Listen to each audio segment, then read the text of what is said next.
सर्वेपि सुखिनः सन्तु, सर्वे सन्तु निरामयाः, सर्वे भद्राणि पश्यन्तु, मा कश्चित् दुःखमाप्नुयात्।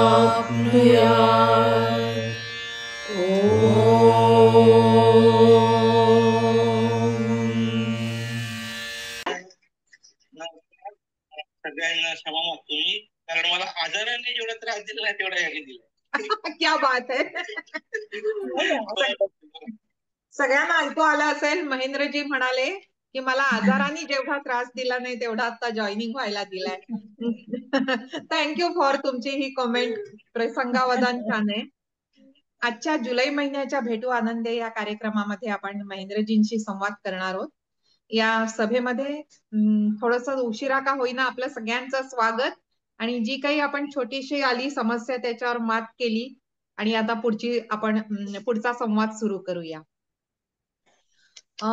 महेंद्रजी काही वर्षांपूर्वी आपल्या मंडळाशी जोडले गेले होते, पण शासकीय नोकरीमुळे काही काळ मध्ये खंड पडला. सध्या ते सेवानिवृत्त झालेत आणि पुन्हा एकदा आपल्या परिवारामध्ये सामील झाले. त्यांचा मी थोडक्यात अगोदर परिचय करून देते. मुंबईमधल्या 2 महत्वाच्या शिक्षण संस्थांमध्ये त्यांचं शिक्षण झालंय. हायस्कूल शिक्षण झालंय, त्याचं नाव आहे शिरोडकर हायस्कूल, आणि महाविद्यालयीन शिक्षण झालं, त्याचं नाव आहे रुपारेल कॉलेज. ही नावं अशासाठी सांगितली की जाणकारांना माहितीये ह्या दोन्ही शिक्षण संस्थातून लहानपणापासून मुलांना कला, नाट्य, अभिनय याची एक संधी मिळते. त्यामुळे अशा एक्स्ट्रा करिक्युलर ऍक्टिव्हिटीज मध्ये संधी देणारी ही मुंबईतली 2 महाविद्यालये आहेत. आता याच्यात महेंद्रजी कसे मागे राहतील, तर शिरोडकर हायस्कूल मधून बालनाट्यामध्ये काम करण्यापासून त्यांनी सुरुवात केली. मग रुपारेलला आले. मग रुपारेल मध्ये सांस्कृतिक सचिव होते. सांस्कृतिक सचिव ही खूप मोठी पोस्ट असते, आणि अशी आवड होत होत ते त्यांनी एकांकिका लेखन म्हणा, अभिनय म्हणा, हे सगळं केलं.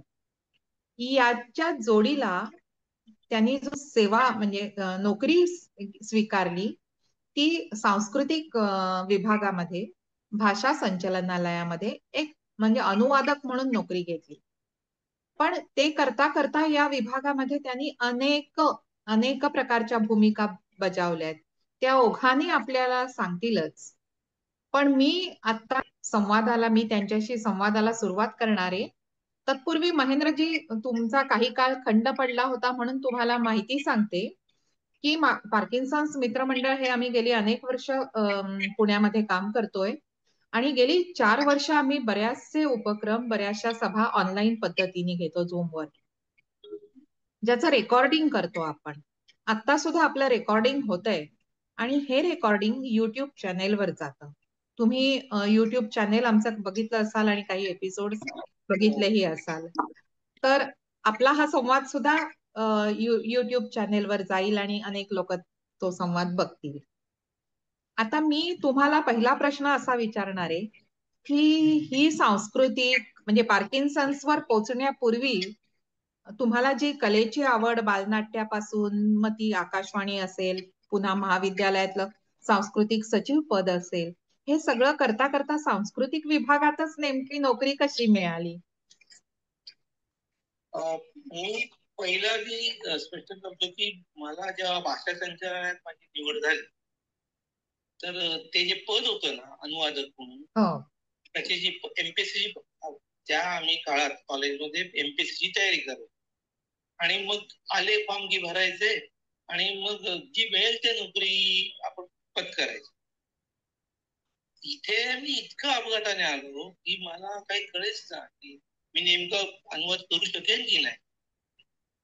आणि या सगळ्या ह्याच्यात मला फक्त एकच होतं की इतर क्षेत्रात माझी रुची असल्यामुळे शाळा शिरोडकरला संपूर्ण मोठी परंपराच आहे. विजय कदम, विजय चव्हाण, प्रदीप मुळे, ही मोठी परंपरा आहे. हो. मी त्यातला एक भाग झालो होतो आणि त्यामुळे शाळेचं शिक्षण घेता घेता कलेचं शिक्षण घेतलं. बरं, मी अशा विभागात राहत होतो ना, तिथे जर आमच्याकडे आमचे शिक्षक शाळा संपल्यानंतर तालीम घ्यायचे, तर मी अशा विभागात राहत होतो की जिथे तालमीचा जो वेळ आहे ना, तो मुलं नाक्यावर घालवायचे. आणि मग आमच्याकडे मी कामगार विभागात असल्यामुळे बेंगळुरूला माझं घर होतं आणि तिथे माझा जन्म झाला. तर तिथे सगळ्या अशा वेगवेगळ्या प्रकारच्या अशा टोळ्या होत्या, ही गँग, ती गँग, ती गँग. तर संध्याकाळी 6 नंतर मुलगा आला तो नाक्यावर जोडला जायचा किंवा मग काहीतरी चांगलं करत असायचं. आणि मला ते नशिबाने करता आलं. आणि मला वाटतं की आता ज्योतिराम कदम हे पुण्याचेच ते बालभारतीचे निर्माता होते, तर त्यांनी इतकी छान छान नाटकं बसवली. त्यातलं एकच नाटक फार त्यांनी जवळजवळ 6 वर्ष लिहिली होती नाटक. ते मुलांचा सगळ्यांचा म्हणजे नेमक्या प्रॉब्लेमचा काय म्हणजे आहे त्या मुलांना. एक त्यांचा काय डायलॉग होता की बाजारात गेल्यानंतर एक्सचा वर्ग आणि वायचा वर्ग विचारलं तर कशी नाही भाजी, पाव किलो आणि अर्धा किलो आणि 1 किलो.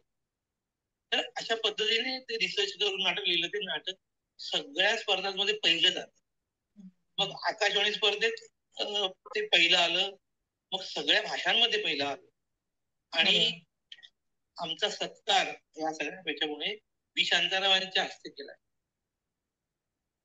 हे आणि मला वाटतं आमचं नाटक पाहिल्यानंतर बाळासाहेब ठाकरेंनी त्यांच्या मानवीच्या वर्धापन दिनासाठी त्याचा शो ठेवला आणि तो पण षण्मुखानंद. तर अशा वातावरणातूनही पुढे आलो. तर ते वातावरण आणि मग रुपारेल मध्ये आल्यानंतर अतुल परचुरे, संजय मोने, विजय किंकरे या सगळ्यांचं मार्गदर्शन मिळायला लागल्यामुळे ते म्हणजे मुख्य धारेत येण्यासाठी मला फार कष्ट नाही करावे लागले. ते आपोआपच गेलं. आणि त्याच्यानंतर नोकरीचा जो प्रश्न आला, घरी एकुलता एक आणि वडील माझे MA पार्ट 2 ला असताना गेले. त्यामुळे शिक्षण आणि नोकरी या दोन्ही गोष्टी माझे प्राधान्य, त्याला प्राधान्य झाला आणि त्याच्यातून मी नोकरी पकडली. पण मला असं वाटतं की पहिली काही वर्ष मी अभिनयाच्या जोरावरती ही अनुवादकाची नोकरी केली असं मला आता वाटतंय. अभिनय आणि नुक्कड कल्चर मधून वर आलात ना, तसं ते सगळं रसायन आहे. त्यामुळे शब्दरचना सामान्य माणसाशी जोडलेली तुमच्या जवळ होती. मंडळी MPSC मधून गेले, महेंद्रजी सांस्कृतिक संचालनालयामध्ये. आता मी असं म्हणजे हे सगळं झाल्यावर पार्किन्सन्सने कधी प्रवेश केला आयुष्यात? म्हणजे मला आठवतंय 2010 साली माझ्या माझा अति जवळचा मित्र विनोद पवार, त्याच्या बायकोने एकदा आम्ही तिघं एकत्र चालत होतो, त्यांनी सांगितलं की उजवा हात आणि उजवा पाय आहे ना, हा महेंद्रचा जरा स्पीडने होतो, त्याची गती वाढते अचानक, परत हे होत.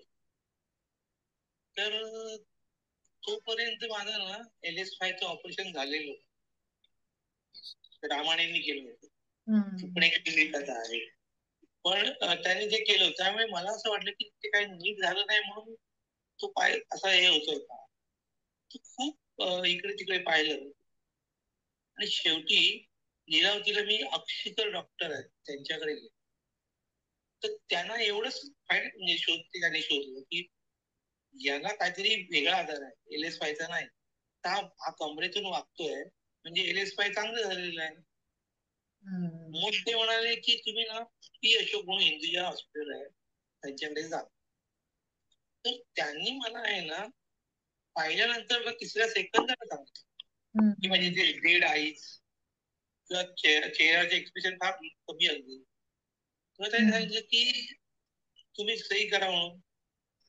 मग 10 वेळा सही करायला सांगितलं आणि पहिली सही आहे ना ती मोठ्या अक्षरात होती आणि शेवटची 10वी ती मलाही कळत.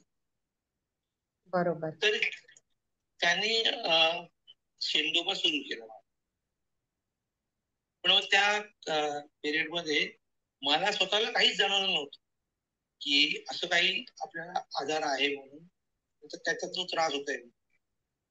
मग त्याच दरम्यान मला जेव्हा यांचं विनोद तावडे सांस्कृतिक मंत्री झाले तेव्हा त्यांनी मला बऱ्याचशा कार्यक्रमात पाहिलं होतं. म्हणजे मी आणि विनोद पवार आम्ही दोघ जण दिवाळी पहाट कार्यक्रम, पण तो कार्यक्रम म्हणजे नाच गाण्याचा नाही, तर तो अननोन सोशल वर्कर जे अनोळखी समाजसेवक आहेत त्यांना व्यासपीठावर आणायचं, त्यांना 1,00,000 रुपये द्यायचे. असं आम्ही 20 वर्ष केलं. त्याच्यामध्ये भास्कर गुरुजी आले, देवधर आले, म्हणजे ह्या सगळ्या समाजसेवकांनी कधी आपल्या ह्याची प्रसिद्धीची जोडली गेली नाही. मला विजय कोवळेकरांनी एकदा सांगितलं की महेंद्र, तू माणूस 22 वर्ष रस्ता बनवतोय, शाळेत त्याच्या जाऊ शकत नाही, तर त्यांच्यासाठी काय करता येईल? तर म्हटलं आपण जो पुरस्कार देतो ना त्या वर्षी त्यांना देऊ. आणि त्यांनी पहिल्यांदा मुंबई पाहिली. तो माणूस भास्कर गुरुजी मला वाटतं 7वी पर्यंत शिकला, तो शिकण्याने त्यांनी शाळेतच राहायचा आणि तिथेच काम करायचं. तर या सगळ्या वातावरणात आहे ना, मी माझा आजार आहे हा तसा विसरलो. ते विसर पडतो ना तो. ह्या आजाराचं सगळ्यात काय महत्वाचं असेल ना, तर आता मी म्हणजे व्हिडिओ फोन चालू होत नाही म्हणून मी तरी थोडाफार हे झालं. आता मला थोडस नॉर्मल झालंय, स्टेबल झालंय. म्हणजे तुम्ही काय की तुम्ही एखादी गोष्ट आपल्याला होणार नाही, जमणार नाही, अशा झोन मध्ये गेलात ना की मग तो आजार पडा. बरोबर. पण मी 5 वर्ष इतकी छान काढली की म्हणजे मला कासला पण जातात. मोहन आगाशे आणि आपल्या सुमित्रा भावे यांच्यासोबत शासनाचा प्रतिनिधी म्हणून मी फ्रान्सला त्यांच्या बरोबर गेलो होतो. 15 दिवस आम्ही एकत्र राहिलो. अशोक राणे हे जे काही माझ्या त्या कलेच्या जोरावरती मला मिळालेल्या वेगवेगळ्या भेटी होत्या. परंतु एकदा मात्र असं झालं की मी माझ्या मित्राच्या ते दरवर्षी डॉक्टर आहेत, ते डॉक्टर नीना सावंत सायकॅट्रिस्ट आहेत त्या, आणि त्यांचं माझ्यावर फार लक्ष होतं.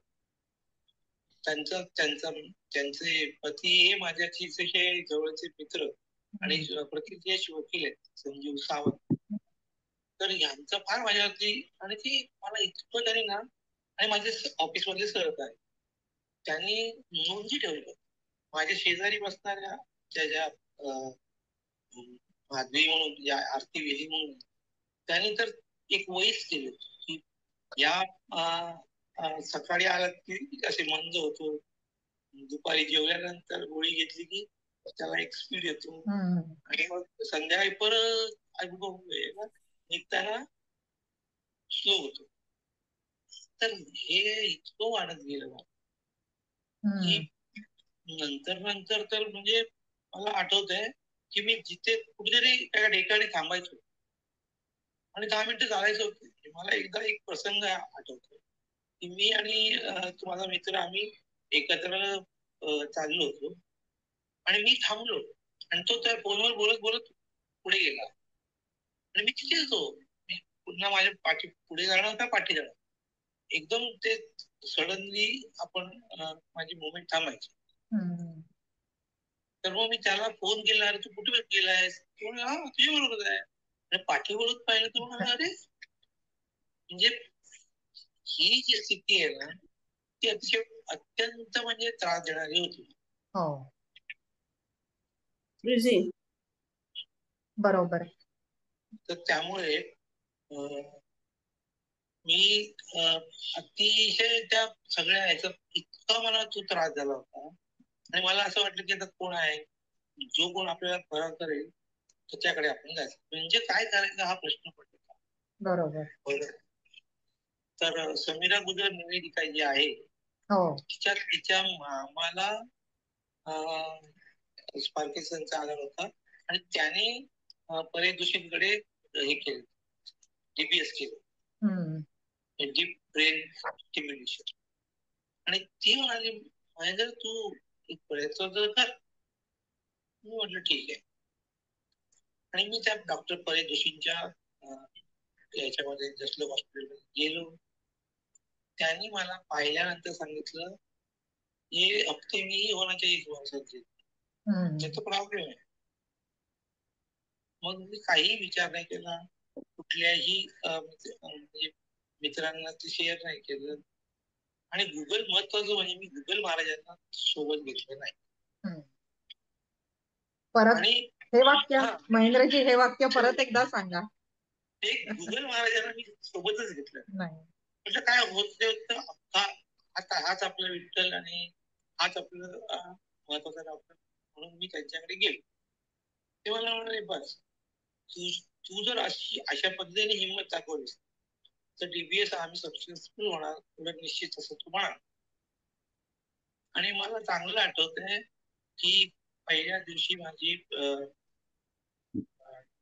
मला एवढंच फक्त आठवतंय की कसला आवाज आला कटात, पण मी पूर्ण बेशुद्ध होतो. आणि त्यात मला नंतर ते सर्जरी झाल्यानंतर कळलं की माझी ओपन सर्जरी 14 डॉक्टर सर्जरी. आणि माझं जेव्हा ते डोकं उघडलं गेलं, त्या उघडलेल्या डोक्यातून काय काय निघालं मला माहित नाही. पण आदेश बांदेकर बघायला आला होता. तो त्याने मित्रांना फोन लावला. तो म्हणाला, आदेश म्हणाला की तुम्ही याला त्या डॉक्टरच्या या शस्त्रक्रियेसाठी हा तयार कसं झाला. आणि मग मी त्याच्याशी बोलत होतो. त्याने माझ्या मित्रांना एक SMS पाठवला की अतिशय व्यवस्थित तब्येत आहे, त्याला आता काहीच प्रॉब्लेम नाहीये, फक्त अडचण एकच आहे, फार मोठी अडचण आहे की त्याला आता सगळं अतिशय सगळ्या गोष्टी स्पष्टपणे आठवतात, त्यामुळे तुम्ही मरा आता, असं तो म्हणाला. कळलं का तुम्हाला काय ते की याला सगळ्या गोष्टी आता आठवत आहेत, त्यामुळे तुम्ही आपापल्या आता जे काही तुमची गुपित आहेत बाहेर पडून पडणार. या हीच अडचण त्याला वाटायला लागली पाहिजे. नंतर मी हॉस्पिटलला मला 7 दिवसाचं ऍडमिट सांगितलं होतं, पण मी 5व्या दिवशी मला डॉक्टर म्हणाले तुम्ही घरी जा, सगळं व्यवस्थित आहे. आणि मी 40व्या दिवसानंतर पुन्हा नोकरीत आलो. आणि मी अगदी आता सेवानिवृत्त होईपर्यंत मी अतिशय सगळ्या प्रकारची कामं केली. आणि मी म्हटलं माझ्या गुरुसमारोहात की माझी मी 32 वर्ष सेवा केली, त्यातली 10 वर्ष शेवटची मला सेवा करणार, बाकी मी टंगळ टिंगल गवाळ्या करण्यामध्ये घालवलं. अर्थात माझ्या मित्रांनी सहकार्याने खूप आणि खूप समजावलं. पण मला आता बरेच जण म्हणतात की तुम्ही बाकीचा अभ्यास करा, पण मला असं वाटतं की मला त्याची आठवणच नको आहे. काय ते किती आणि किती त्याच्या त्या आधाराने आपण आपल्याला किती सवलती घ्यायच्या याचं पण मर्यादा असते की त्या याला येऊन पोहोचलो. आणि नशिबाने माझी सेवा पूर्ण झाली. छान. बोला ना. नाही, ते माझा हाच प्रश्न होता की DBSच्या अगोदर आणि DBS नंतर, तर ते तुम्ही खूप छान सांगितलं. तुम्हाला आमच्या पार्किन्सन्स मित्रमंडळ बद्दल कसं काय कळलं महेंद्रजी? म्हणजे माझ्या पुण्यातला मित्र आहे डॉक्टर सुनील गुप्ते, जो आपल्या शिरोडकरचाच आहे. त्याची बायको पण डॉक्टर आहे. तर तिने शोभनाताईंचं मला रेफरन्स दिला की तू त्यांच्याकडे जा, ते वेगवेगळे आणि म्हणजे पूर्ण वेळ कामच करतात हे सगळं. तर मी म्हटलं पार्किन्सनच्या काम करतात, म्हणजे इतकं काय ते सिरियस घेणार, ते काय सिंधुबा घेतली की बरं होतं असं झालं. तर शोभनाताई माझी मुलगी आणि मी आलो होतो तेव्हा त्यांच्या घरी. तर त्यांना ते क्षणभर वाटलं नाही की बाबा हे आहेत का पार्किन्सनचे पेशंट. तर मी अगदी नॉर्मल बोललो होतो ना त्यांच्याशी. पण त्यांनी मग जेव्हा मला सांगितलं की आम्ही मिस्टरांना जेव्हा असं असं आजार सुरू झाला, तर म्हणजे काळजी म्हणून आमच्या सगळ्या चारी भिंतींना सुरक्षाचे जे हात धरायला जे काही स्टँड करावे लागतात ते केले.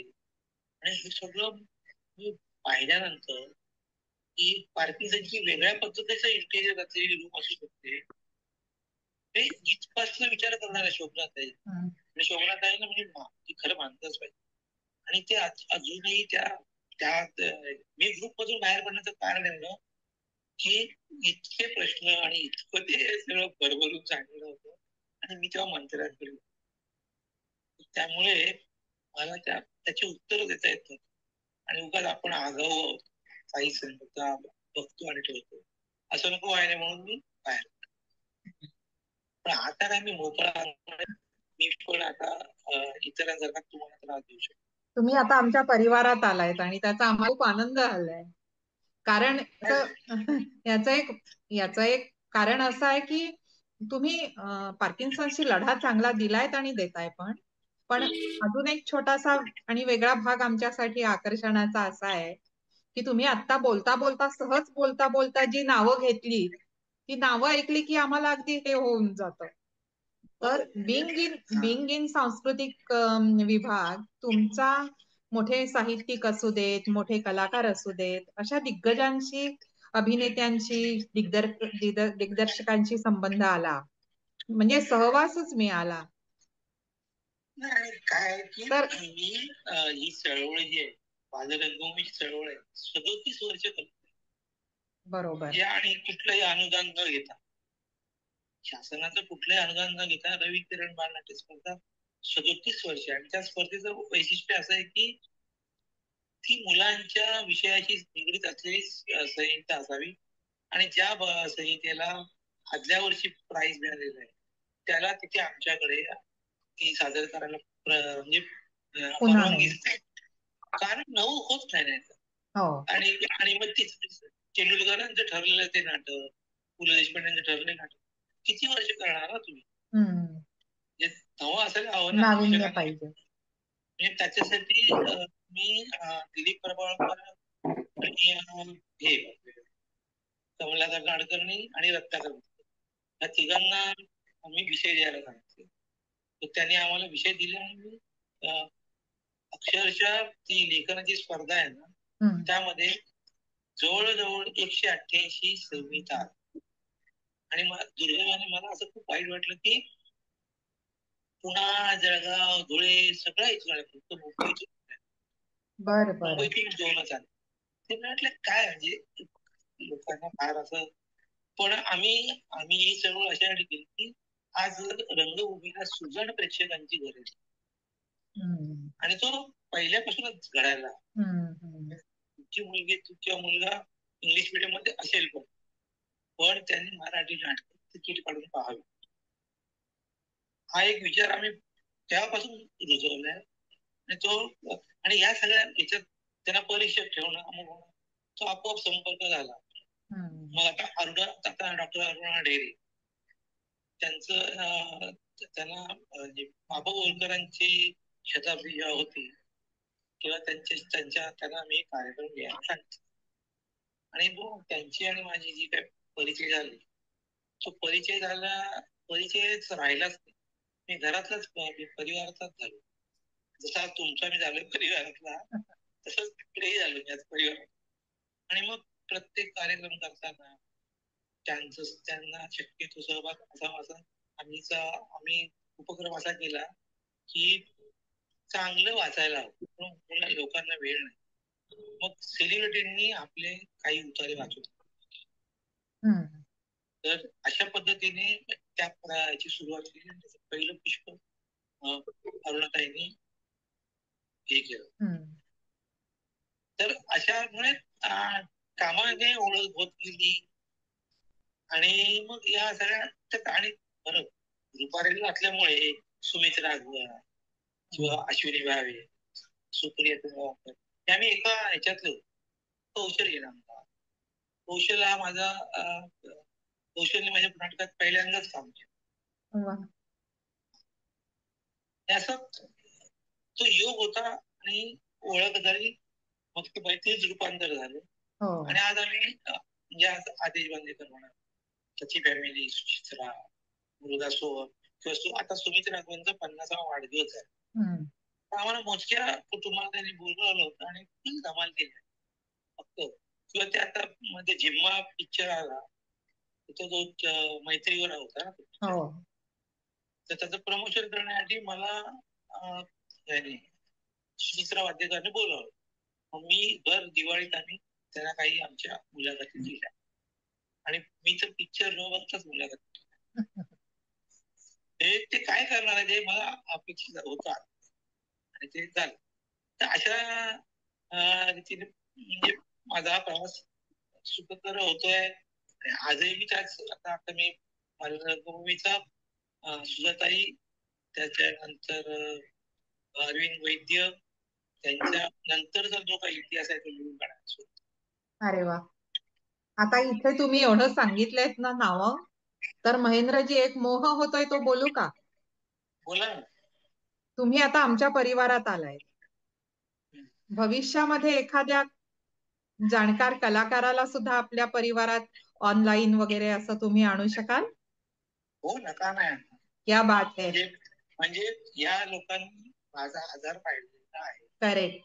तर त्यांना काय अनुभव आला, त्यांच्या अशा रिएक्शन जशी आधी रिएक्शन मी केली होती की मारा तुम्ही आता तुमच्या कर्माने मारा, त्याला सगळं आठवतंय. मी असं वयाने आणि सिनियर बॅचचा असून सुद्धा मी असं ज्युनियर सिनियर आम्ही कधीच केलं नाही.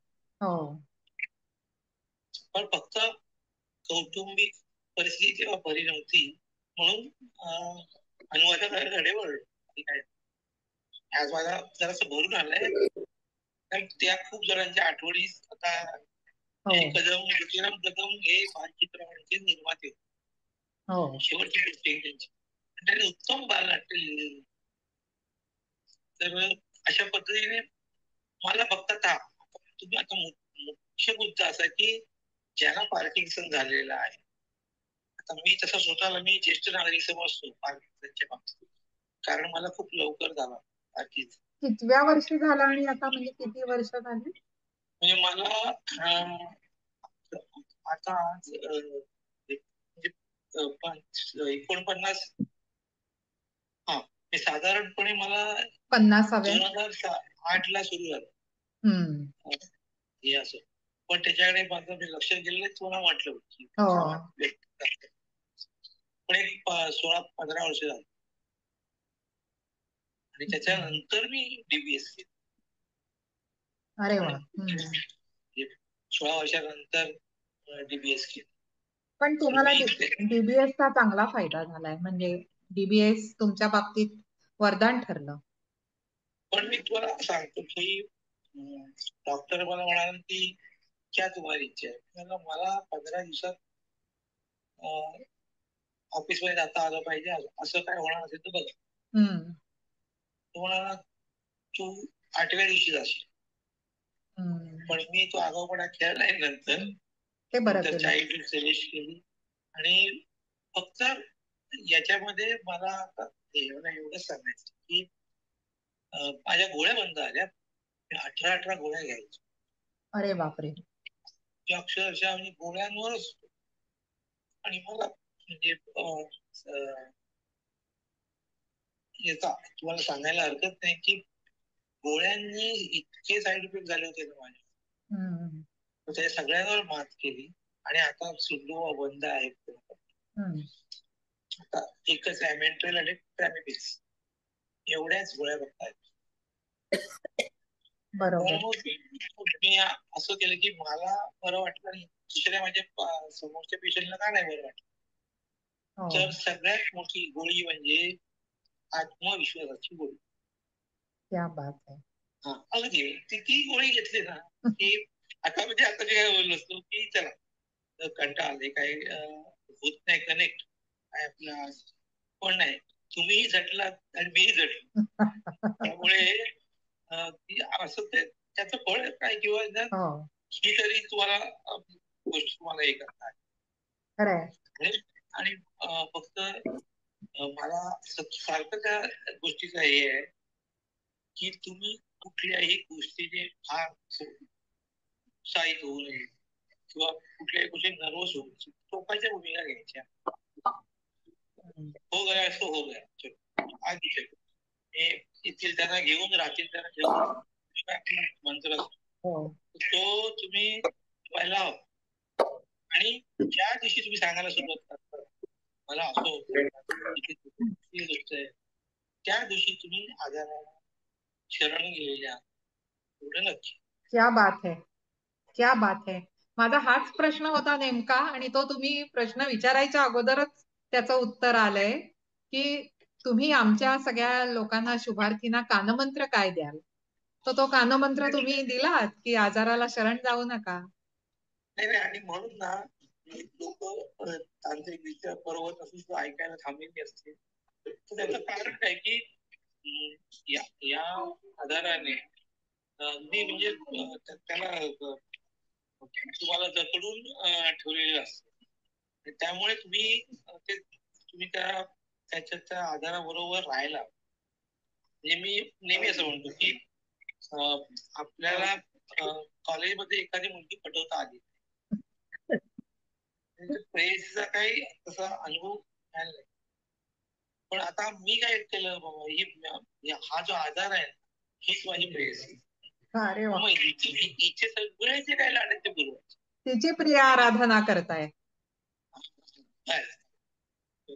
तर ते तशा पद्धतीने मी ते घेतलंय सगळं आणि पुढे येतोय. छान.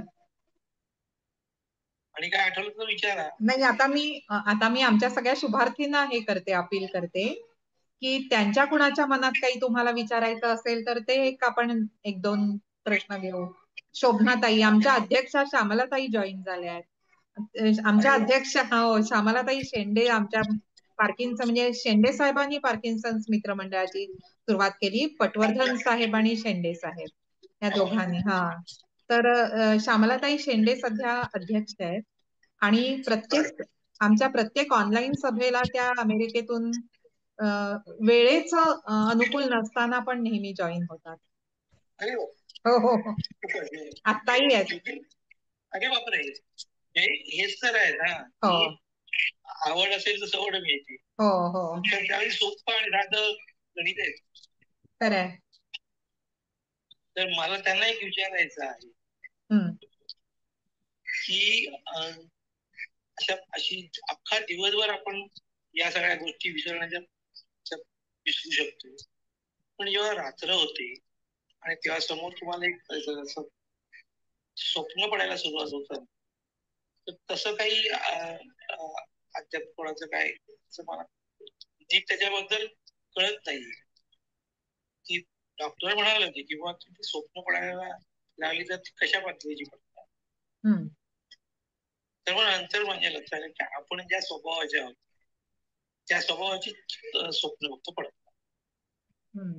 पण व्हायलेंट स्वप्न जर पडत असतील तो चित्रपटांचा परिणाम आहे, टीव्हीचा परिणाम आहे. तर मला असं सारखं वाटतं की टीव्ही हा फार पाहू नये. कारण काय बातम्या तुम्ही जर ऐकल्यात तर कुठल्याच बातमीमध्ये एक हे नाहीये की विश्वास नाही. याच्यावर अत्याचार, त्याच्यावर अमुक त्यांनी छेडलं म्हणजे या नकारात्मक गोष्टी इतक्या त्या आणि त्याचं काय झालं की त्या माध्यमातून सुद्धा प्रसार करणारे खूप मारा केला. बरोबर. आणि त्याच्यामुळे ना एक नैराश्य येत. त्यामुळे मला असं वाटतं की खूप चांगला चित्रपट, चांगलं नाटक अगदी एखादं आवडलं तर ते 3-3, 4-4 वेळा पाहावं बस. आणि आपलं मन आपल्या ह्याच्यात हे करावं.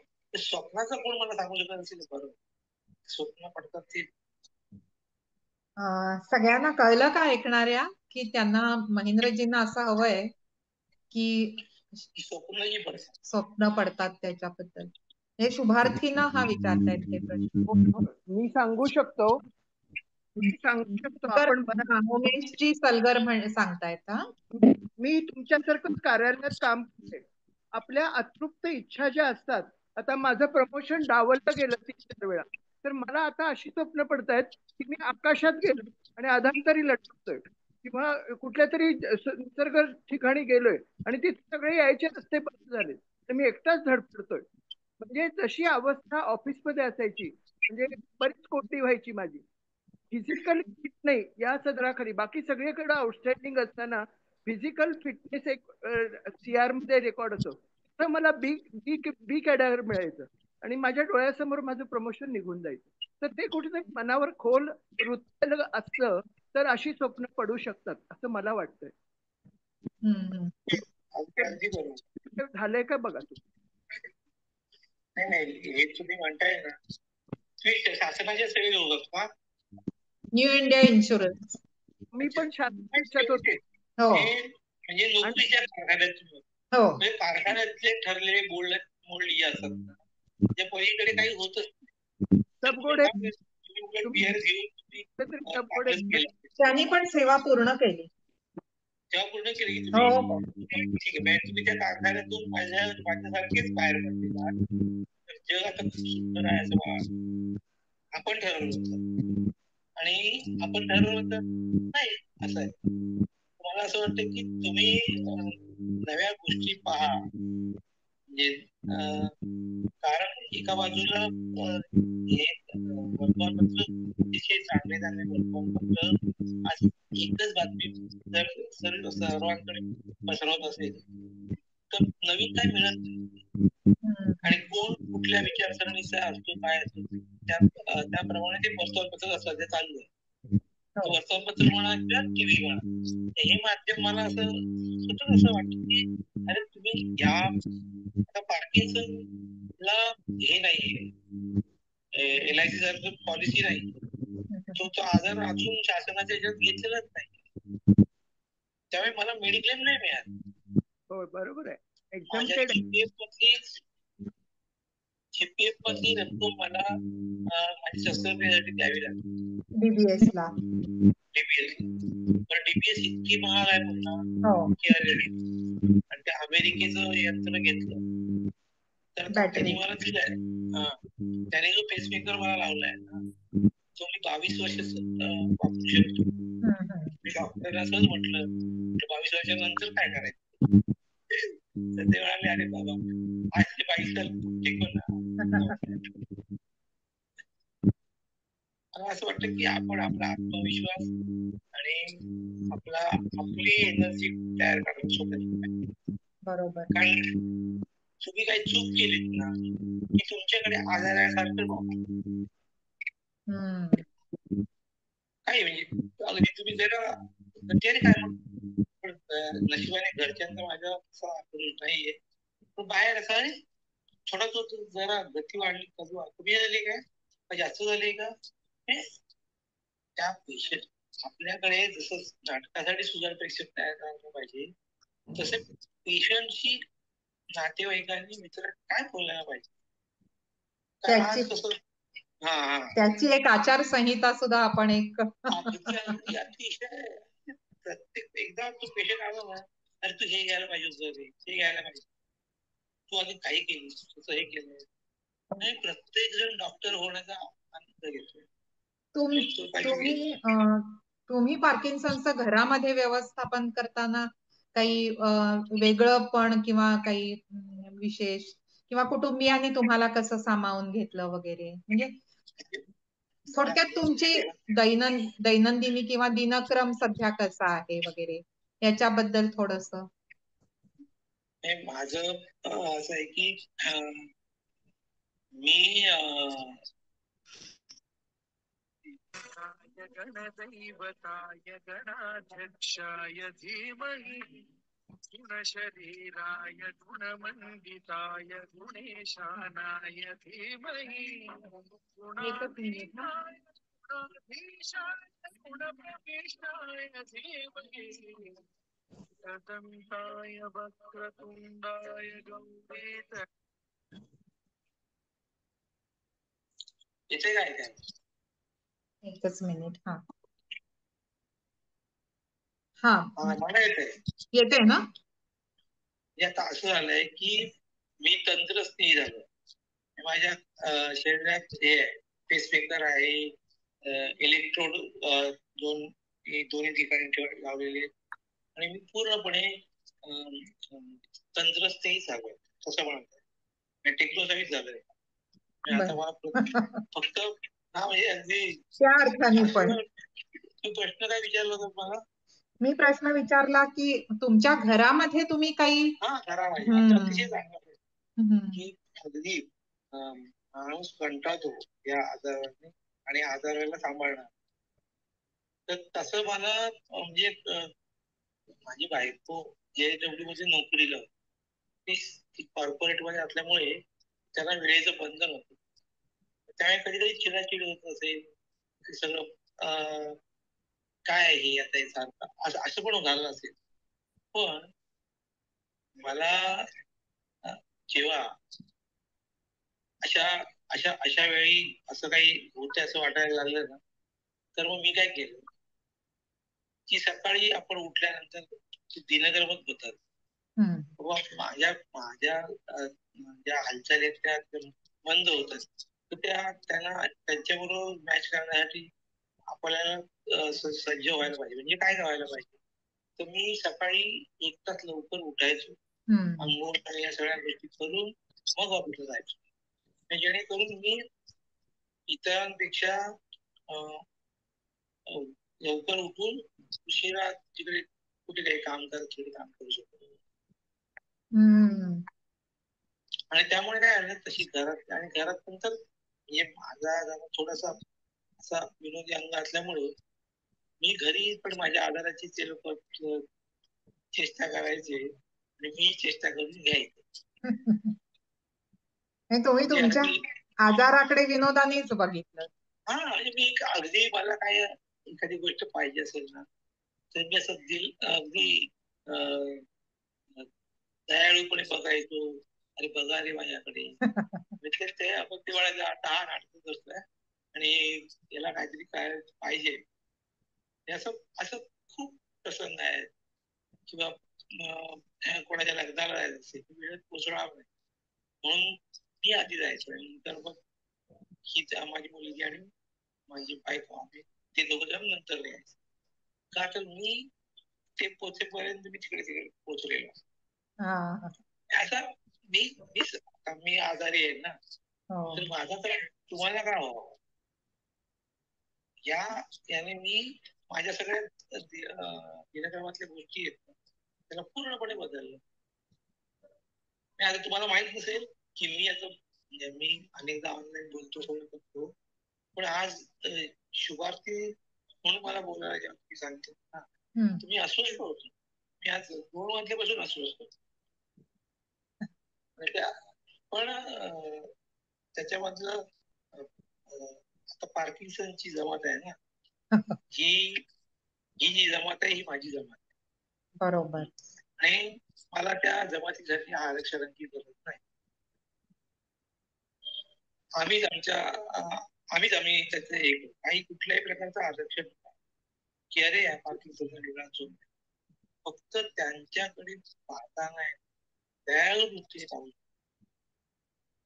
तो पण एक माणूस आहे. अरे अरे असं करू. आम्ही तसं नाहीच करत.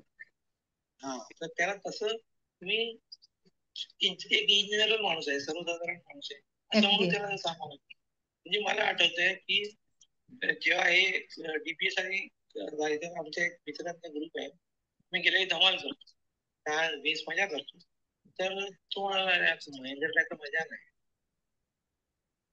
पण मी ठरवलं होतं की या पिकनिकला आधीच्या पेक्षाही चांगला परफॉर्मन्स करायचा आणि एक मी एका स्लो गाण्यावरती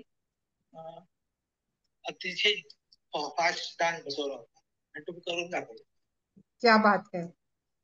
महेंद्रजी, तुमच्या माहितीसाठी सांगते की आपले जे वर्षभर अनेक उपक्रम आहेत ना, त्याच्यामध्ये वार्षिक सहल असते. अच्छा. आणि वार्षिक सहलीमध्ये आम्ही म्हणजे आमचे सगळे शुभार्थी हमखास नृत्य आणि पदन्यास हे अगदी असतच.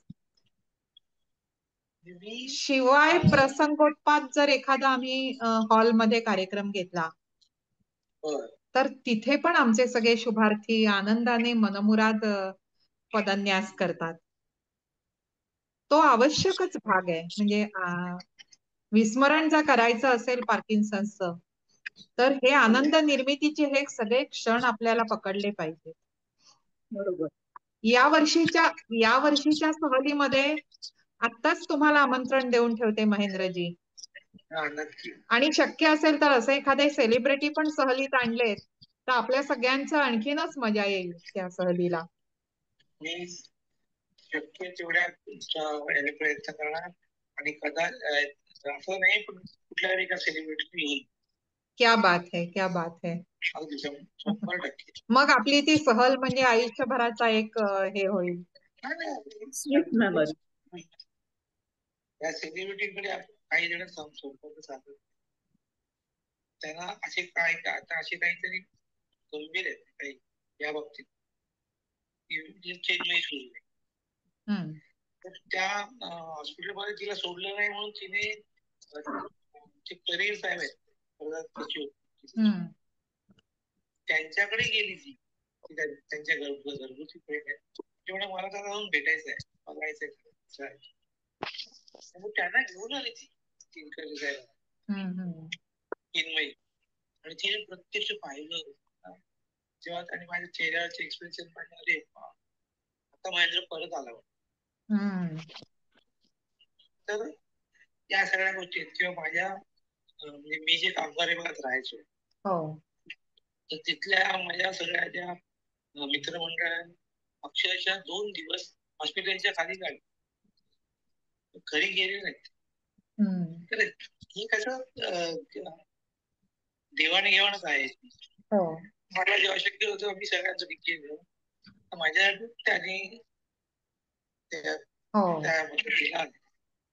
आमच्यासाठी म्हणजे आता शोभनाताई श्यामलाताई याबद्दल सांगतील पण ही खूप अनेक वर्षांपूर्वीची गोष्ट आहे.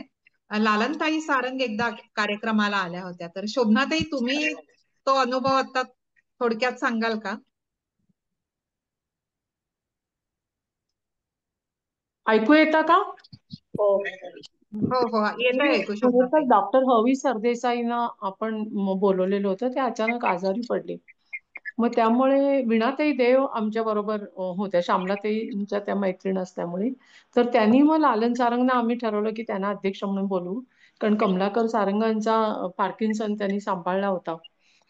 तर त्या म्हणल्या की खूपच सुंदर बोलल्या त्या. त्यांनी कमलाकर सारंग जे त्यांनी हे दिली ना त्यावेळेला सखाराम बाइंडरचं वगैरे चालू होतं तरी सुद्धा ते त्यांना लिहिता येत नव्हतं. लॅपटॉपवर बसून ते लिहायचे वगैरे आणि काही त्यांना बोलायला त्रास होत होता. पण तरी सुद्धा त्यांची नाटकाच्या ऐकू येतं का महेंद्रजी ना माझं बोलणं? तरी सुद्धा त्यांनी कसं हे केलं, लढा दिला हे त्यांनी त्यांच्या भाषणात सांगितलं होतं. त्या म्हणल्या की खरं म्हणजे मी आयत्या वेळची आहे की डॉक्टरांच्या ऐवजी मी काय म्हटलं नाही, अनुभवाची जी हे असते ना त्याचं मोल जास्त महत्वाचं असतं ना. आमच्या पेशंटना दुसऱ्या पेशंट बद्दलचं समजणं हे खूप. पण त्या इतक्या स्वतः आमच्या दानपेटीमध्ये पैसे तर काही देणं वगैरे हा प्रकारच नाही, पण आमच्या दानपेटीमध्ये ते पैसे टाकून गेल्या उलट त्या. तो अनुभव म्हणजे खूपच छान त्यांचा होता. आणि अगदी त्यांना काही दिवसापूर्वी आधी सांगून सुद्धा त्या आल्या म्हणजे कार्यक्रमाला. नाही काही आपल्याकडे असे काही सेलिब्रिटी आहेत त्यांना एक सामाजिक भान आहे आणि ते भान असंच असतं जे गरजेचं आहे. त्यामुळे लालनताई काय त्यांचा मुलगा आमचा राकेश तो आमच्या सगळ्या मला आठवत आहे पुरुषोत्तम 25 वर्ष पूर्ण झाली तेव्हा रुपारेंची एका पुरुषोत्तम जे त्याच्यामध्ये राकेश लाईट करत होता, मी काम करत होतो आणि उर्मिला मातोंडकर करत होते आणि चेतन दादा होते लिखाण होतं, त्याने दिग्दर्शित केलं. तर ऐकू ही येतं काही तुम्हाला? जी त्या ह्याच्यात माणसं राहतात, बरोबर. तो प्रभाव असतोच त्यात. हो त्याच्यामुळे लालाताई असं समाजवादी विचाराचे होते. त्यामुळे त्या व्यवस्थित त्याने तुम्हाला म्हणजे चांगलं कोऑपरेट केलं. होय. त्यानंतर वीणाताई देव आमच्या श्यामलाताईंचीच त्या मैत्रीण आहेत. त्या पण 2 वेळा आल्या होत्या म्हणजे कथा वाचन कथेचं अभिवाचन करायला. तर आता तुमच्या निमित्ताने बघू आपण कोण एक येतं, ती एक मजा वेगळी असेल. तुमचा पुणेकरच मित्र मी त्याला आता पुण्यातले मोहन आगाशे. कोण? मोहन आगाशे म्हणतात. हो हो आवडेल. कौशल इनामदारांना आणलं तर आवडेल. आणखीन एक तुम्हाला उल्लेख करते. आता तरुण पिढीमध्ये निपुण धर्माधिकारी म्हणून एक क्रिएटिव्ह मग निपुणचे आई बाबा मला वाटतं आता असणार आहेत. निपुणचे बाबा आपले शुभार्थी आहेत, डॉक्टर अविनाश धर्माधिकारी. आणि निपुणची आई ते दोघंही आता असणार आहेत बहुतेक. आम्ही आहोत. हा अमिता जॉईन झाली आहे. निपुण पण आला होता आपल्या ग्रुप आपल्या ह्याच्यावर एकदा निपुण 2 वेळा येथून इथेच होता. कार्यक्रम केला. निपुण इतका वेळ आमच्यापाशीच होता. आज निपुणचा वाढदिवस आहे. अरे वा वा वा. निपुणला सगळ्यांकडून शुभेच्छा सांग. आताच तो घरी गेला थोड्या वेळा. आम्ही उशिरा जॉईन म्हणून आम्ही थोडे उशिरा जॉईन. निपुण म्हणजे निपुणचे आई बाबा आमच्या बरोबर गेली जवळजवळ 7-8 वर्ष आहेतच. हो हो. त्यामुळे निपुण येऊन गेला आमच्या बरोबर. नंतर एकदा त्या दोघांचा संवाद होता भेटू आनंदेमध्ये. त्याही वेळेला निपुण आणि निपुणचा भाऊ दोघेही सहभागी होते. पण एखादं सेलिब्रिटी, एखादा साहित्यिक असं कोणी मोठे आले की आपल्याला खूप छान वाटतं. मला तुम्हाला महेशजी म्हणायचं होतं की तुम्ही पार्किन्सन झाल्यावर मला त्यावेळी हे वाटलं होतं की सीतेचे पोहे कथे म्हणजे अरुणा ढेरे आणि मला वाटतं वंदना बोकील कुलकर्णी त्यांचा कार्यक्रम ठेवला होता. त्याचं आयोजन तुम्ही केलं होतं. आभार तुम्ही मानले होते. तर मला त्यावेळेला तुम्ही पार्किन्सन असताना सुद्धा एवढं मोठं काम केल्यावर फार कौतुक वाटलं होतं. तर तो अनुभव तुमचा सांगा बरं की इतका छान म्हणजे तुमची एक रसिक म्हणजे कार्यक्रम इतका सुंदर तुम्ही आयोजन ठेवणं हेच मला कौतुकास्पद वाटलं होतं. म्हणजे गल्ला भरू असा कुठला न ठेवता इतका दर्जेदार असा कार्यक्रम तुम्ही आयोजन केलं. त्याचं तुमची अभिरुची त्यावेळेला मला जाणवली होती. ते कसं आहे की आम्ही प्रामाणिकपणे प्रयत्न केले आणि ते त्यांना आपले मला चांगलं आठवत आहे की अरुणाताईंना कुठे असं वाटलं की अरे नुसती कार्यक्रमासाठी येणारी मंडळी नाही, त्यांच्या वडिलांचा सहवास खूप आहे. राची ढेरे खूपच म्हणजे खूपच कमी बोलणार, पण ते आमची आस्थेने चौकशी करत आणि अक्षरशः म्हणजे अगदी शेवटच्या क्षणापर्यंत आम्ही त्यांच्याकडे होतो. आणि मला वाटतं मला जेव्हा अरुणाताई म्हणाले की अण्णा गेले म्हणून, तर मग मी मंत्र्यांना पहिला निरोप मी तो दिला. तिकडे ते पोचले त्यांच्या इकडे ते अगदी घरचं आहे. खूप म्हणजे तुम्ही भाग्यवान आहात एवढ्या मोठ्या व्यक्तीशी म्हणजे राचीन ढेऱ्यांची. बाकी सगळे ठीक आहे पण राचीन ढेरेंसारखी व्यक्ती खरंच की अशा गोष्टी मला काय आपोआप शिरकाव मिळतो. स्वतंत्रपणे काही प्रयत्न करावे लागत आणि ते झालं ते. आणि आपण प्रामाणिक असलं की समोरचा माणसाला प्रामाणिक पार्किन्सनला हेवा वाटला आणि आला तुमच्याकडे तो. अगदी खरंय, अगदी खरंय. होय होय होय. किती छान म्हणालात. पार्किन्सन्सला कवेत घेऊन फिरतोय. त्याची ऐशी की तैशी करून टाकली. आता फक्त माझा संघर्ष तो असतो ना, तो या पार्किन्सनची नसतो. हे जे पार्किन्सनचं दयाळू बुद्धीने बघायला सुरुवात करतात तेव्हा प्रॉब्लेम होतो. नाही आपल्या परिवारात तसं कोणी नाहीये.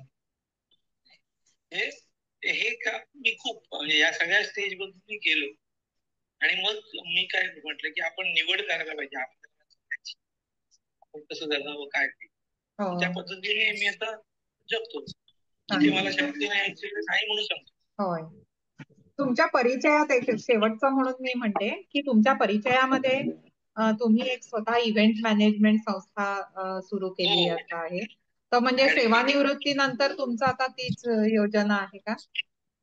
हो म्हणजे की खूप बरं वाटतं की अशा लोकांना आपण आपल्या या व्यासपीठावर. मी थोडी मूव होतीये कारण ज्या फोनवरून महेंद्रजीनं आपण घेतलंय ना त्या फोनचं जरा चार्जिंग हे होत आलंय, संपत आलंय.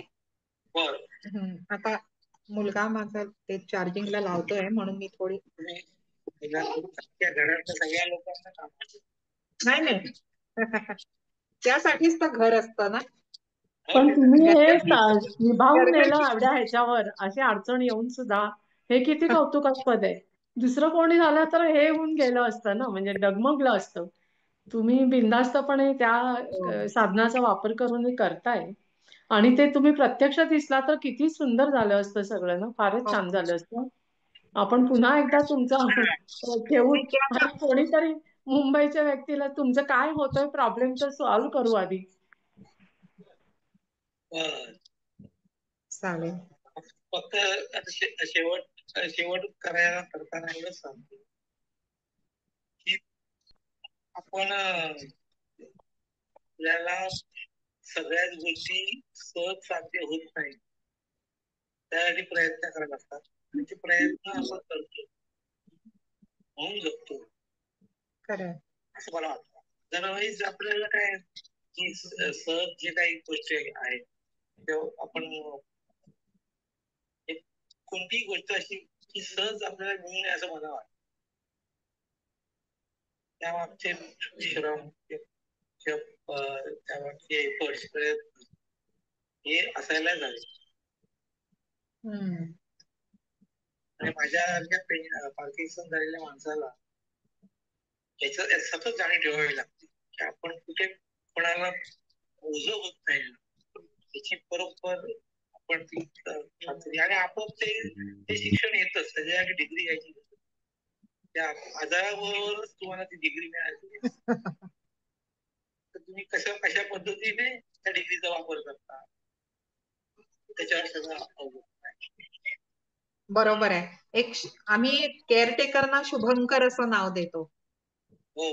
महेंद्रजी असं म्हणजे कुठल्या शुभंकराला असं वाटणार नाही की शुभार्थी हे आहे, कारण एक सगळ्यांच्या मनात पक्क आहे की शुभार्थीने काय पार्किन्सन्स काय किंवा कुठलीच व्याधी मागितली नाहीये आणि तो चॉईसही नसतो. त्यामुळे ज्या घरात पार्किन्सन्स आहे तिथलं वातावरण तशा प्रकारचं शक्यतो नसतं. आणि ज्या घरातलं वातावरण सुद्धा जेव्हा चांगलं असतं ना तेव्हा तिथले शुभार्थी खरंच आनंदात असतात. महेंद्रजी तुमच्या घरातला लाईट थोडा वाढवावा असं वाटतंय मला, म्हणजे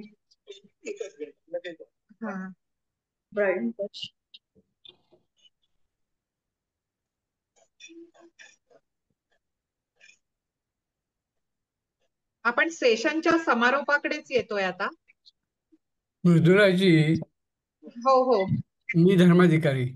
आम्ही उशिरा जॉईन झालो आणि त्यावेळी तुमचा स्वप्नाचा विषय चालला होता. मी जॉईन झालो तेव्हा. एक दोन मिनिटात तुम्ही मला नॅरेट करू शकाल का, काय विषय होता तो? सलगर काहीतरी बोलले. हो स्वप्नाचा विषय असा होता की महेंद्रजी म्हणाले की मला स्वप्न हे पडतात, तर त्यांना शेअरिंग हवं होतं. म्हणजे त्यांनी सगळ्या शुभार्थींना प्रश्न केला की असं म्हणजे अशी स्वप्न का पडतात वगैरे, तर त्याला उमेशजींनी चांगलं उत्तर दिलं आणि महेंद्रजींना ते पटलं पण. अच्छा. म्हणजे मला एक ठराविक 2-3 स्वप्नच पडतात नेहमी. हो शेअर करा, नक्की सांगा सर. म्हणजे मला एक स्वप्न पडतं ते म्हणजे मी ट्रक किंवा गाडी किंवा स्कूटर किंवा सायकल काहीतरी वाहन चालवत असतो, अतिशय जोरात जात असतो, ब्रेक फेल होतो आणि गाडी थांबत नाही पण ऍक्सिडेंट होत नाही.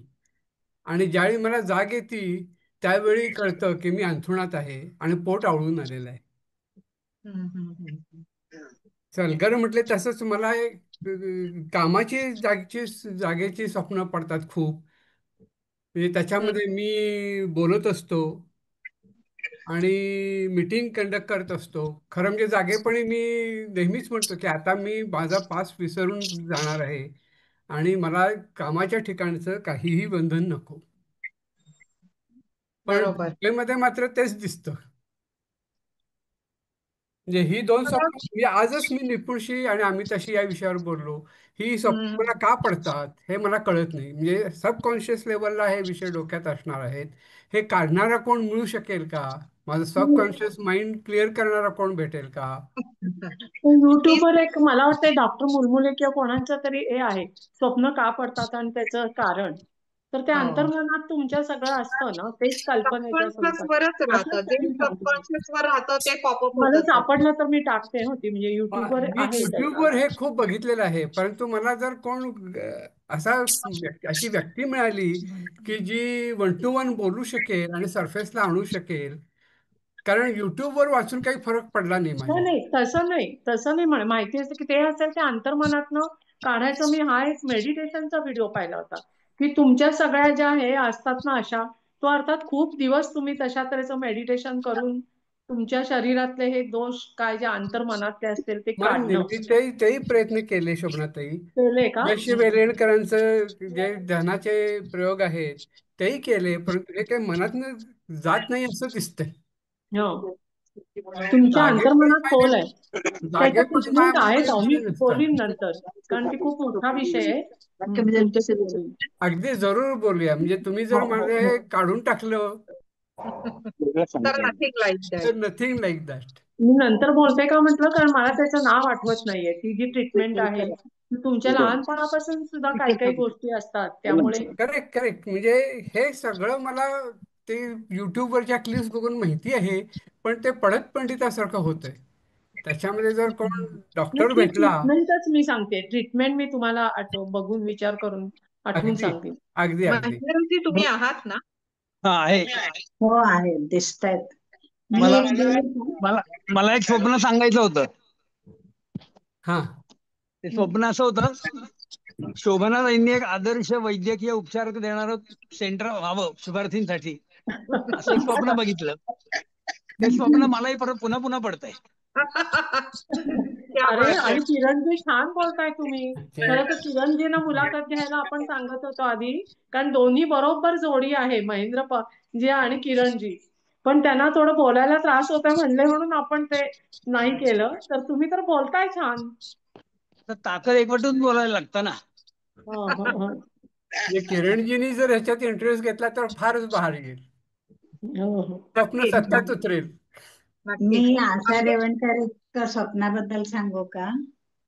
हा, माझे पती शुभार्थी होते, पीडी होता त्यांना. तर त्यांना रात्री चोर, वाघ आणि सिंह हे 3 आलेत आणि त्यांच्याशी ते मारामारी करतायत अशी स्वप्न पडायची. आणि खऱ्या ह्याच्यामध्ये ते मला मारायचे धरून, चोर म्हणून, वाघ म्हणून वगैरे.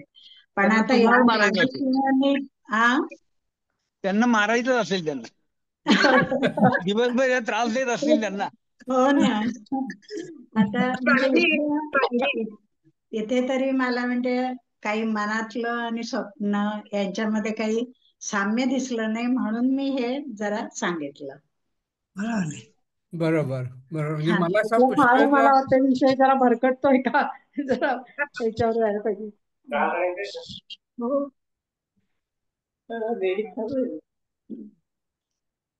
चालेल. थोडीशी म्हणजे जोक सपाट, पण म्हणजे आपली जी आपण चर्चेला सुरुवात होईल की नाही पासून ते चर्चेच्या अखेरीच्या टप्प्याला हसत खेळत आपण कधी आलो हे कळेलच नाहीये की. तुमची दृष्ट काढायला हवी. अगदी खरं आहे. हो, सांगा सर.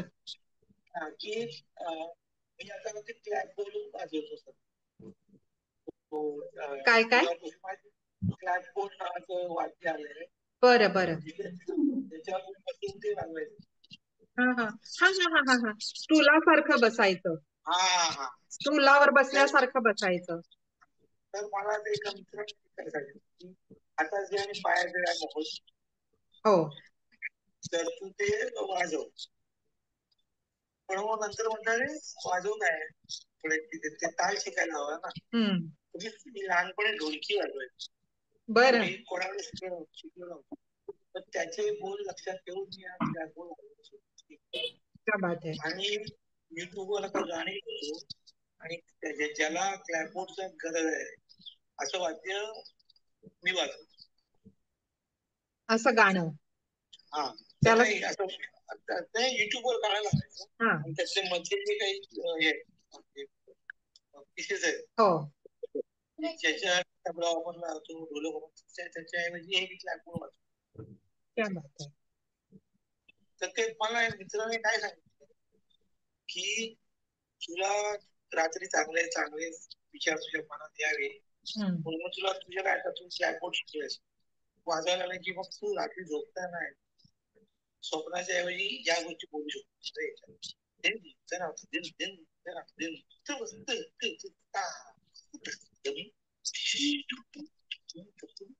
हे तू तुझ्या मनाशी बोलत गेलं की तुझी एनर्जी तिकडे जाते. मला काही स्वप्नाच्या मी पण बऱ्याच जणांना की स्वप्न कशी पडतात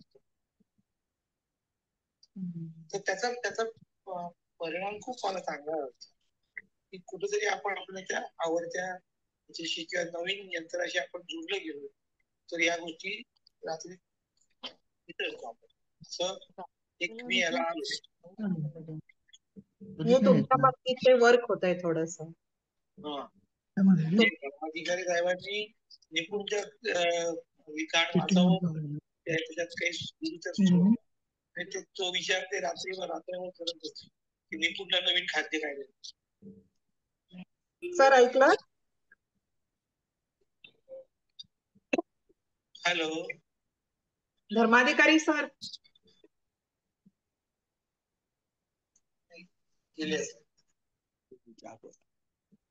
चालेल. शोभनाताई तुमचा आहे कार्यक्रम व्हावा त्याच्यामध्ये तुम्ही अरुणाताईंबद्दल आम्हाला सांगा, अण्णांबद्दल सांगा. छबिलदास तुम्हाला सुदैव छबिलदास मिळालं तर आपल्या छबिलदासची चळवळ बद्दल तुम्ही बोलावं असं मला वाटतं. म्हणजे पार्किन्सन शिवाय तुमच्याकडे ज्ञानाचं आहे थोडस त्याचा लाभ व्हावा. पुढच्या भेटवस्तूंमध्ये तुम्ही या सर्वांना मला वाटेल माझी विनंती आहे. नाही नाही नीट ऐकूच आलं नाही. परत एकदा सांगाल का ताई? नाव पहिलं सांगा जरा आणि थोडस व्हॉल्यूम. महेंद्रजींना माझी विनंती आहे की त्यांनी पुढचा अजून भेटवस्तू कार्यक्रम करून अरुणाताईंबद्दल देवळांच्या बद्दलचा अण्णांचा खूप अभ्यास तर त्याबद्दल मला अवगत करावं किंवा देवळांबद्दल देवळांचा छबिलदास मध्ये ते वरले तिथं तर छबिलदास वातावरण किंवा आपल्या सुलभाताईंनी जे कॉन्ट्रीब्युशन केलं बाल चळवळीसाठी सुलभाताई देशमुख तर त्यांच्याबद्दल थोडस त्यांनी सांगावं अशी माझी विनंती आहे. पुढच्या भेटू आनंदे आपण एक पुन्हा खास कार्यक्रम ठेवू. कोणाकोणाला काय पाहिजे ते सांगूत. आणि आपण कोण बोललात समजलं नाही. मी उमेश सलगर. सलगर सलगर सलगर. आवाज नाही आला ओळखता. उमेशजी बोलले. चालेल. आपण आता शोभनाताई महेंद्रजी थांबूया. हो हो. आणि पुन्हा आपण त्यांना आधी झूमचं बघूयात त्यांचं त्यानंतर कार्यक्रम ठेवू. कारण त्यांना प्रत्यक्ष सगळ्यांना छान पाहता येईल आणि त्यांनाही जास्त आता त्यांना त्रास पडला असेल बोलायला ह्या सगळ्या पद्धतीने. हो ना. चालेल चालेल. हो खरंच खरंच. खूप बरं वाटतं मला. आणि मला शोभनाताईंच्या ऊर्जेबद्दल तर फार असते. त्यांचं वय 28 असावं, 87 नाही 28 असावं. इतकी एनर्जी लक्षात ठेवणं, त्याला ते कॉन्टॅक्ट करणं, ते मला म्हणाल्या तुम्ही बोलला होता तुम्हाला मी शुभारती म्हणते, इतकं लक्षात ठेवणं काय गरजेचं नाही. त्यांची मेमरी चांगली आहे. त्यांचं वय 77 आहे. अच्छा. पण शोभनाताईंची मेमरी चांगली आहे. अगदी. त्यामुळे विकिपीडिया म्हणतो आम्ही त्यांना. आपण आता मंडळी आपण थांबतोय, पण तांत्रिक ह्या सगळ्या गोष्टींच्यामुळे मी काही खूप आता आढावा घेत नाही. पण महेंद्रजींनी आपल्याला वचन दिलंय की ते एका सेलिब्रिटीला नक्की आपल्या बरोबर घेऊन येतील. आणि दुसरं म्हणजे पुन्हा दुसऱ्या भागात ते अधिक म्हणजे अधिक काही गोष्टी बोलतील आणि त्याच्या अगोदर हे झूमची एकदा ट्रायल वगैरे करून आपलं एक चांगलं होईल. पण आजाराची ऐसी तैसी, पार्किन्सन्सची ऐसी तैसी, हे एक तुमचं आम्हाला आणि त्या पार्किन्सन्सला प्रेयसी करून टाकलंय. ह्या 2-3 गोष्टी तुमच्या आम्हाला खूप भावल्या, म्हणजे सगळ्याच भावल्या. पण सगळ्यात महत्वाचं एक परत म्हणते की इतका तांत्रिक आपल्याला अडचण येऊन सुद्धा महेंद्रजी खूप लवकर स्टेबल झाले. खूप लवकर तुम्ही स्वतःला स्टेबल केलं. ते खूप आम्हाला आश्चर्य करून गेलं, आश्चर्यचकित झालं खरंच. तुम्ही हा वेळ दिलात आणि न विचलित होता खूप छान प्रश्नोत्तरं झाली, आपली गप्पा झाल्या. याबद्दल पार्किन्सन्स मित्रमंडळातर्फे तुमचे मनपूर्वक आभार. आज जे लोक आणि आज जे लोक शांतपणे उपस्थित राहिले, कुठल्याही प्रकारचं हे न करता, ते आमच्या सर्व सहभागी शुभार्थींचे, शुभंकरांचे आभार. अतुलजी ठाकूर आमचे तांत्रिक सल्लागार नेहमी सगळ्या बाबतीत सहकार्य करत असतात. अध्यक्षा श्यामलाताई, उपाध्यक्षा शोभनाताई आणि आमच्या कार्यकारिणीतील सर्व ट्रस्टी आणि सदस्य कार्यक्रमाला सहकार्य करत असतात. त्या सर्वांचे मनपूर्वक आभार. आणि आता हा आपण थांबतोय असं सांगते. धन्यवाद.